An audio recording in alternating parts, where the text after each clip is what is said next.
Happy New Year, everyone. I'm so sorry for my absence on YouTube over the past few weeks. I worked right up to Christmas Day and my plan was to get back to business on the 28th, and then I got this horrible, disgusting flu thing. You may still hear my nasally voice, so I do apologize, but I really do have to get back to work. So my plan was to film and edit and post within that time. I've just been so unwell to a point where I just could hardly breathe. It was horrendous. And I know some of you out there have been really unwell too. I spoke to you over on Instagram, so I hope you're feeling better. Not the best way to start the new year, but here we are. But talking about going into the new year, like a lot of people are doing, you know, we're reminiscing, we're looking forward. I've done this kind of themed video a few times, but I want to give a little bit of an update on products that we do not need coming into 2026 in your makeup routines anymore. Things change, right? But now it seems that like every single step has 3 extra steps attached to it, and like brands have somehow convinced us that if we skip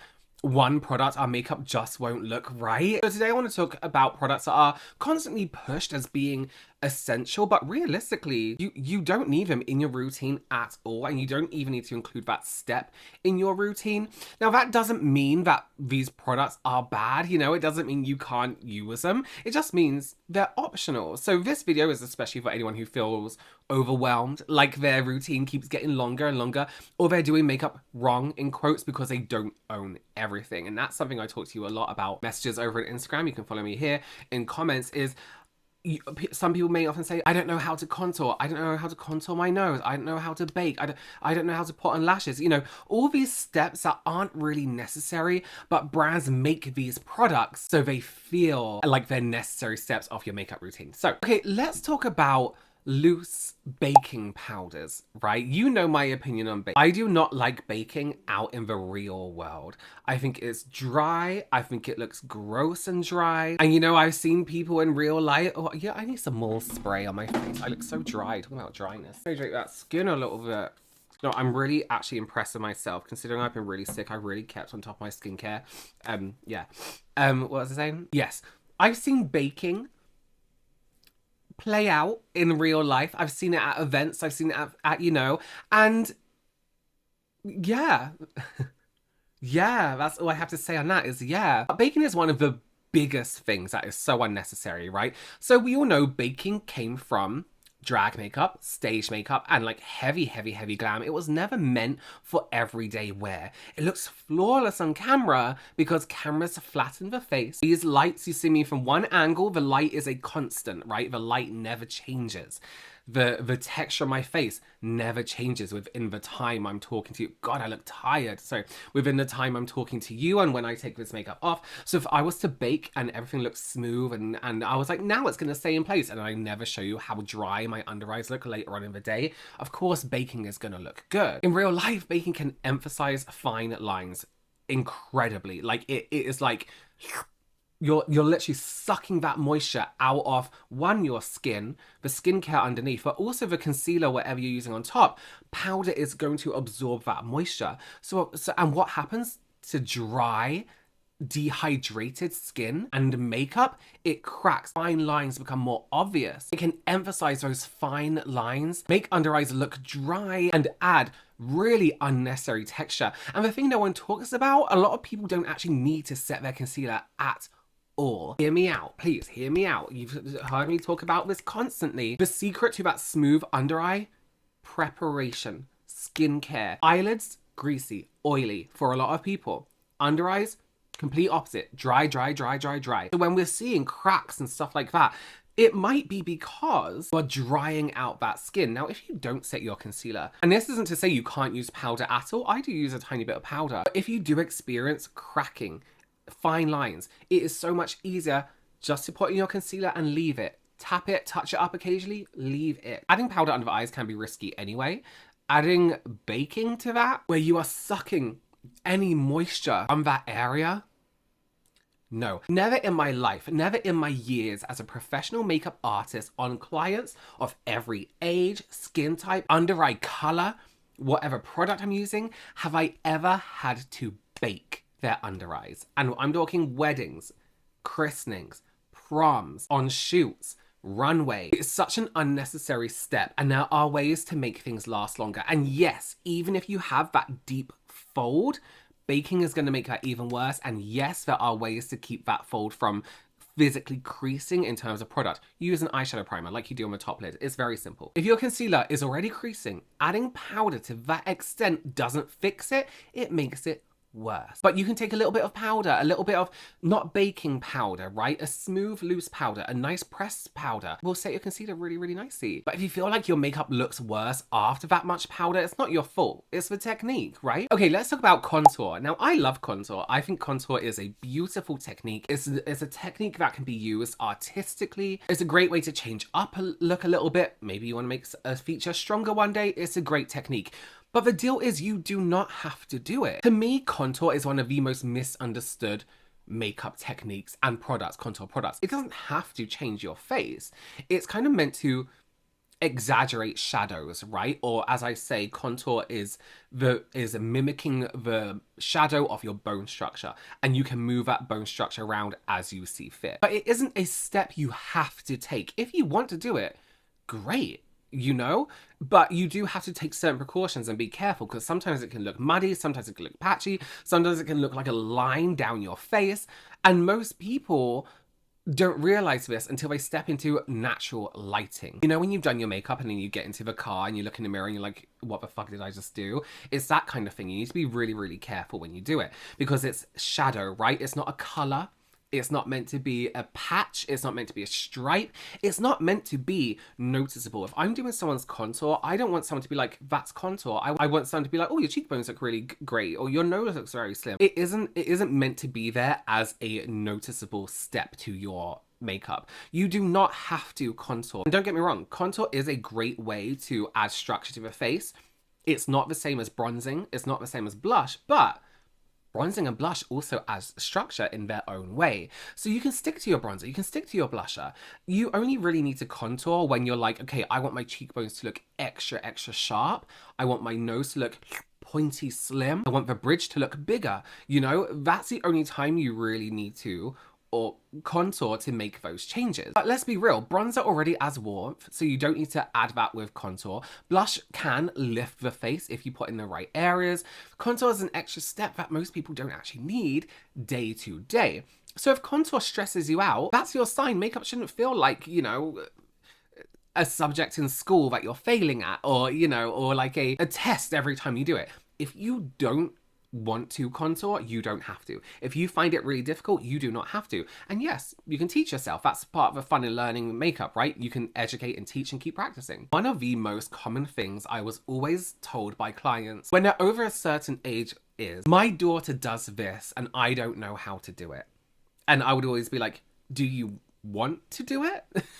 Do you feel like you have to do it? Or are you being told by someone that you should do it? Because should doesn't mean you have to. And just because they are trying to keep up on a trend or trying to keep on top of makeup themselves doesn't mean you have to do the same. There's no peer pressure in makeup. Come on now. Okay, let's talk about primer, because this is a really sticky situation for me. And I talk about primer often because to me, primer is straight up. Primer is if and when you need it. You don't always need it. It doesn't mean it's a scam. Primers are great at doing different things, right? It doesn't mean you need every single primer. I posted about this on Instagram. I was like, primer's not a scam. Primer's been around for hundreds and hundreds and hundreds of years. It's not this random new product that brands came up with to sell you something extra. Primer is really helpful from a makeup artist's perspective, right? Maybe it's not for you, because you know your skin maybe doesn't change often. But when you have clients who maybe you go to their house one day and their skin is completely different, maybe it's completely dry compared to how it usually is, you're like, you know what? There's some areas that are a little bit dry, the foundation isn't sitting great, the skincare hasn't quite done what we wanted it to do. Let's add this primer because it will change that texture. And that's what I look for in primer, something that will change the texture of the skin, right? Or the way the skin is in terms of how makeup is sitting on it. Primers are fantastic. I don't care what anyone says. There's makeup artists out there and they piss me off. It's like, you don't need primer. It's like, listen, you don't need primer. You're absolutely right, but don't shun primer. Because one day you might be looking at your face and feel like, oh, I feel very porous today. I wish I had something to smooth it out. Or, you know, I wish I had something to make my skin feel a little bit bouncier. A grippy primer usually does that. And primers aren't always just the effect on the skin, you know, they can add a glow to the skin, they can mattify the skin. So primers are great if you need it, when you need it. It's like having medicine in your home. I don't always have a cold, but when I do, isn't it great to have this as backup, you know? A Lemsip, Tylenol, Advil, whatever all the names are. It's your backup. They're not your enemy. Primers are your friend. They're your backup. However, you don't need it. You don't always need it. And a lot of primers are marketed as like these magic products that fix everything. That's just not true. Most primers fall into categories. So you have your silicone primers, think professional, your smoothing primers, your glow primers, your oil control.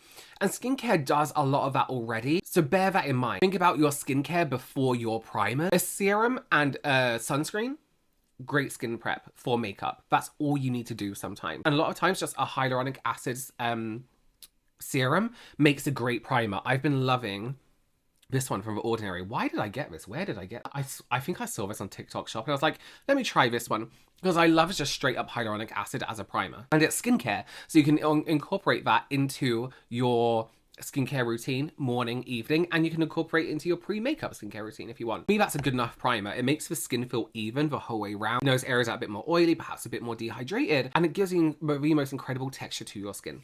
And for me, priming is to improve the skin's texture for makeup. I could do with more blush, hey, I could do with more blush. So if primers being useless and being a scam would be a very, well, factually incorrect thing to say, because just because something doesn't work for you, right, doesn't make it necessarily a scam or, you know, something like that. It may have not worked for you, but maybe, okay, so it's not for you. Maybe you didn't need it at that time. Everyone's different. That's why we have so many different options. So although I'm talking about how great primers are and how misunderstood they are, you do not need primers all the time. So if you're still out there trying to find a good primer for yourself, just think to yourself, what am I trying to find this primer for? What am I trying to fix? What am I trying to repair? What am I trying to prevent? And think about the skincare you're using before your makeup and how that's working. Because a lot of stuff can be fixed by a mask, a toner pad, a toner in general, you know, for makeup. Great. Okay, let's talk about setting sprays. Setting spray feels essential because it's like a final step, right? It feels like you're locking everything in. But most setting sprays are basically water, alcohol, glycerin, you know, they melt makeup together. That's it. So here's my opinion. If your makeup is breaking up throughout the day, a spray at the end won't save it. If your makeup already looks good, setting spray just makes it look slightly nicer. It's not really necessary. Now, a lot of people will find a fixing spray, a setting spray, a hydrating mist is beneficial to the overall look of their makeup, yes. I like setting sprays as primers. I say this a lot because for me, what ruins my makeup comes from within my skin. It's oil, it comes out this way. So I'm not trying to protect my skin this way. I can put a fixing spray this side of my foundation all I want, and it can you know, become part of my foundation. But what's ruining my foundation comes from this way. So whatever is happening on this outer core of my makeup, it's still going to get ruined from the oil in my skin. That's why I use mattifying sprays or mattifying setting sprays or fixing sprays before my foundation. If I'm going to use a foundation that's, say, slightly more hydrating because I want more of a glow that day, or if I use a foundation I know isn't going to sit very well on oily skin, I'll do that. Priming, right? Again, if our foundation isn't lasting, a lot of our issues come from the skincare we are using. I know that's a boring thing. It's like when you ask people how they lost weight and they go like, exercise. I'm like, isn't there a pill? But we all know the correct answer is the right way of looking after yourself, right? So doing skincare that is not only beneficial to you within that moment, but keeping up a good routine. Okay, let's talk about color corrector, because color correcting has been completely overcomplicated by social media, by brands. Most people don't need peach corrector, orange corrector, green corrector, yellow and purple for everyday makeup, right? Think about it this way. Every extra layer of skincare, every extra layer of makeup that you apply to your face increases the chance of creasing. It increases the chance of texture and cakiness. A concealer in the right undertone, used strategically, does the same thing with a lot less effort. Trust me here, right? So if you have very, very dark under eyes, you can use a darker concealer and just tap that on top or neutralize the skin under the eye. You can then go on top of it with a lighter concealer to brighten it up a little bit. There is this like spectrum. The darker your under eyes are, the darker concealer you should use. Now, unless your under eyes are literally black and you can't find anything darker than that, of course, then you use like a red color corrector, right? Or a bit of red blush or something like that. Be very careful. You can use a lip tint there if you want to, but be very, very careful because it's not meant to go around the eyes. And I think when color correcting came into like the mainstream and loads of brands were doing color correcting palettes, it added another layer of, oh, I need to do this. I need to learn how to color correct because everything will look better. No, depending on the darkness of your under eyes, match a darker concealer to that darkness. Use that to neutralize that tone and make sure it's like a red undertone concealer and you're good. For example, let me show you. I have mine right here. At the moment, I have a gray mark right here. You can see it because I haven't put concealer on it. I've just put foundation on. It's from a spot that was under my skin and it just kept growing and growing. This is a concealer I use on top of that. You can see it's a bit more red for my skin tone. I would use that first over any darkness because then that's going to help neutralize any discoloration. It's just a concealer. It's not a color corrector. It's just a concealer. A little bit darker and a pink undertone. And then I tap that into place a tiny, tiny bit and I just put my normal foundation on top and it will be completely clear. There are ways to cover that don't require multiple layers of correction. Sometimes it's necessary. Again, like I'm saying, like I said at the beginning of this, sometimes we need to do things, right? At the end of the day, right, the biggest lie in makeup is that you're missing something. If a product doesn't improve your makeup or doesn't make it easier, or doesn't make it more enjoyable for you, it's not essential. Use what you love, skip what you don't love, skip what's making you feel like you don't have it down. Putting your makeup on shouldn't make you feel bad. It's the opposite. It's a fun thing to do. And it's a fun thing to practice as well. It should work for your life and your lifestyle, not someone else's ideas or tutorials, right? It's okay to want to have something work for you, but just remember, if let's say you're struggling with your contour, you don't need to contour. But take that time when you have time and enjoy practicing. Enjoy trying new products. Enjoy trying different techniques. Enjoy looking up those techniques. Don't let it stress you out because the reality is no one's expecting you to do anything. No one's expecting you to contour. No one's expecting you to color correct. Your face is your face. You should enjoy making it up. All right. Well, thank you so much for joining me. Again, Happy New Year. Apologies for the delay of getting any content out. Thank you all for making 2025 an incredible year for me, for enjoying my videos, for commenting on my videos, for supporting me on any platform I'm on. I can't tell you how much I greatly, greatly appreciate it and will do for as long as I have this incredible opportunity to be making videos for you. All right. Thank you so much, everyone. I will see you very, very soon. Bye.